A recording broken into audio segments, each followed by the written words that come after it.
سود پہ پیسہ دے رہے ہیں لوگ. میرے علم میں جب یہ بات آئی مجھے بہت افسوس ہوا, بہت افسوس. کھلے ہاتھوں سود سے پیسہ دے رہے ہیں. 1,00,000 2,00,000 روپے ہے, 50,000 روپے ہے, چلو یہ لو بھائی تم کو ضرورت ہے نا, 2-3 مہینے کے بعد دو گے تو کتنے دو گے؟ تو بولے 60,000 دے دیں گے ہم. وہ تو مجبوری میں لے رہا ہے, اس کا دینا تو گناہ ہے ہی, لیکن یہ جو 50 کے اوپر 10,000 بڑھ کے لے رہا ہے, یہ سود کھا رہا ہے. سود پتہ ہے آپ کو, لفظ سود میں بول تو رہا ہوں لیکن بولنا کچھ اور چاہ رہا ہوں. یہ گو کھا رہا ہے.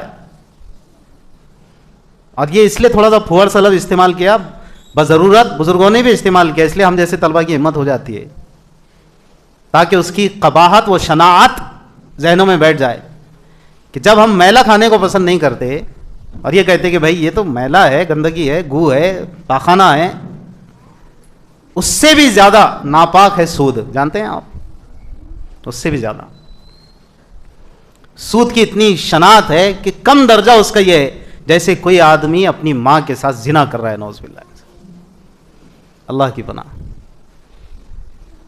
ہاں یہ سب سے معمولی درجہ ہے اس کا. سوچئے اب آپ, اللہ کی پناہ, 100 بار پناہ. اللہ اور اس کے رسول کا اعلان جنگ ہے سود خوروں کے خلاف. اور ہم لوگ ذرا سے مال کے چکر میں, سود عام ہو گیا پورے معاشرے میں, دے رہے ہیں لوگ, بالکل طے کر کے دے رہے ہیں کہ آپ کو 6 مہینے کے لیے دے دیتے ہم, کتنے دیں گے آپ واپس؟ تو بولے 10,000 بڑھ کے دوں گا, 20,000 بڑھ کے دوں گا, 50,000, ہاں دینا. پھر کیا؟ تو بولے نفع. کیا ہے یہ؟ نفع نہیں کہہ رہا ہوں میں, نفع. ہم جیسا کوئی روکے, ارے بھائی یہ سود ہوگا, یہ حرام ہو جائے گا, یہ پیٹ میں پھر پاخانہ ڈال رہے ہیں آپ, اناج نہیں ڈال رہے ہو, کیا ڈال رہے ہو؟ مت دوہراؤ, جان دو, یہ تو ایسے پوچھ لیں, یہاں نہیں پوچھنا چاہیے تھا مجھے. تو گندگی پیٹ میں ڈال رہے ہیں, پاخانہ ڈال رہے ہیں. بظاہر روٹیاں ہیں وہ سود خور کے گھر کی, بظاہر گوشت دکھ رہا ہے, بظاہر سالن اور چاول نظر آ رہے ہیں, بریانی, لیکن وہ پاخانہ اور اس سے بھی زیادہ بدتر ہے. سود کا معاملہ اتنا شدید ہے. کھا رہے ہیں لوگ, لے رہے ہیں لوگ, اور سمجھ رہے ہیں کہ پھر ارے مرنا ہے تو سیدھا جنت ہی میں جانا ہے. کون کس کا باپ روکتا جی؟ باپ نہیں روکے گا, باپ نے وہاں رہنا تو روکے گا نہ تو باپ بھی ادھر ہی سا, تم بھی ادھر ہی.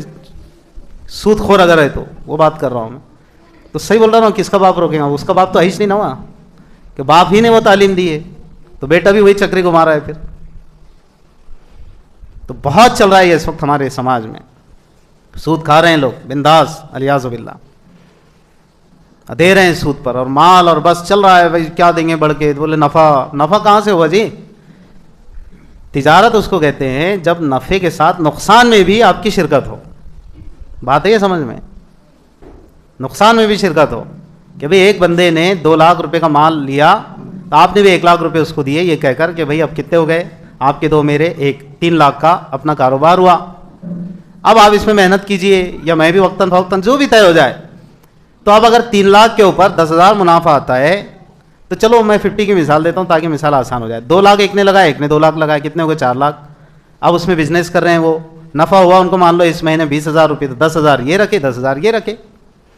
لیکن اگر کبھی مال آتے آتے خراب ہو گیا, گاڑی کا حادثہ ہو گیا, کچھ نقصان ہو گیا, بارش پانی سے سڑ گل گیا, تو پتہ چلا یار 20,000 کے مال کا نقصان ہوا, تب کیا ہے پتہ ہے آپ کو کہ 10,000 نقصان یہ برداشت کرے اور 10,000 نقصان یہ برداشت کرے.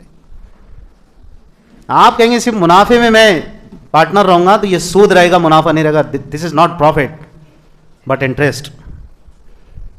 یہ نفع نہیں ہے, یہ سود ہے, سراسر سود ہے.